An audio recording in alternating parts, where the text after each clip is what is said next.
ادب ادا کے سلسلے میں ہے۔ مقروض کو چاہیے کہ وہ وقت سے پہلے ہی قرض ادا کرنے کی کوشش کرے۔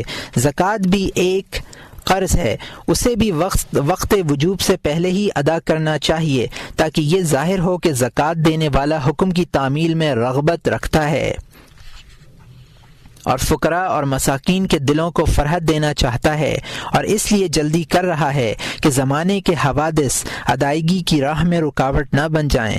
اور جو لوگ وقت وجوب سے پہلے ہی زکوٰۃ ادا کر دیتے ہیں وہ یہ جانتے ہیں کہ تاخیر میں بڑی آفتیں ہیں۔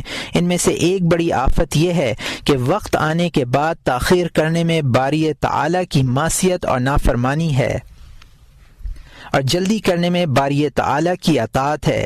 جب دل میں کوئی خیر کا داعیہ پیدا ہو تو اسے غنیمت سمجھنا چاہیے، اس لیے کہ خیر کا یہ داعیہ فرشتے کا القاء کیا ہوا ہوتا ہے۔ مومن کا دل رحمان کی 2 انگلیوں کے درمیان ہے، اور اس کا کوئی بھروسہ نہیں، نہ جانے کب بدل جائے۔ اس لیے جب بھی دل میں خیر کا تصور ہو فوراً عمل کرنے کے لیے تیار ہو جانا چاہیے، ایسا نہ ہو کہ تاخیر سے کوئی رکاوٹ پیدا ہو جائے۔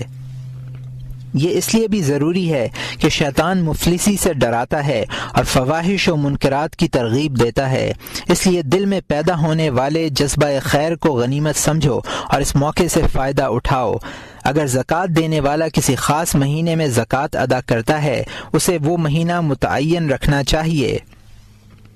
زکوٰۃ کی ادائیگی کے لیے افضل ترین اوقات کا انتخاب کرنا چاہیے تاکہ اس سے اللہ تعالیٰ کی قربت میں اضافہ ہو اور زکوٰۃ بھی زیادہ ہو جائے۔ مثلا محرم الحرام میں زکوٰۃ دے، اس لیے کہ یہ سال کا پہلا مہینہ ہے اور حرام مہینوں میں سے ایک ہے، یا رمضان کے مہینے میں زکوٰۃ دے۔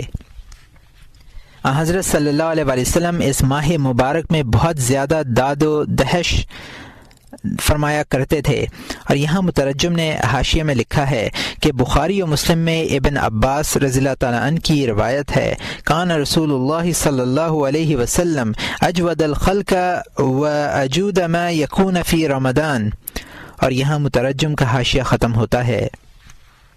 اس مہینے میں آپ آندھی طوفان بن جایا کرتے تھے کہ جو بھی چیز گھر کی نظر پڑتی اسے خیرات کر دیتے، کوئی بھی چیز بچا کر نہ رکھتے۔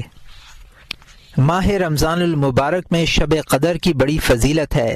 اس رات میں قرآن پاک نازل ہوا۔ حضرت مجاہد رحمۃ اللہ علیہ فرمایا کرتے تھے کہ رمضان مت کہو، یہ اللہ تعالیٰ کا نام ہے، بلکہ شہر رمضان یعنی ماہ رمضان کہا کرو۔ ذی الحجہ کے بھی بڑے فضائل ہیں، یہ حرام مہینوں میں سے ایک ہے۔ اس مہینے میں حج ہوتا ہے، اسی میں ایام میں معلومات یعنی مہینے کے ابتدائی 10 دن ہیں، اور اسی میں ایام معدودات یعنی ایام تشریق ہیں۔ رمضان المبارک کے مہینے کے آخری 10 روزہ اور ماہ ذی الحجہ کے ابتدائی 10 روز زیادہ افضل ہیں۔